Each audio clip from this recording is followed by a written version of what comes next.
Ang tanong ng beste natin dito is kung saan ko daw nabili yung jersey na suot ko. Alam niyo naman kung naka-follow kayo sa akin, nasa jersey era ako ngayon. And for sure may makaka-relate din sa akin kasi merong mga tao talaga na mahilig magsuot ng jersey. So syempre naghahanap ako lagi dito sa TikTok shop. At ito yung suot ko ng isang araw. Yes po, ang ganda din yan guys. Ito yung jersey na suot natin, bestie. And ayan siya. Ito yung tela niya guys, medyo ano siya, manipis, pero hindi din siya mainit. Yun naman yung importante, hindi siya mainit, ganyan. So this one is like, parang pa V-neck din siya. Yung size na pinili ko is 2XL, at yung color niya, parang medyo may pagka-pink siya, tapos, ayan yung itsura niya guys.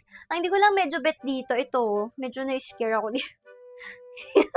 Meron kasing bungo dyan sa may manggas, hindi ko napansin, but yeah.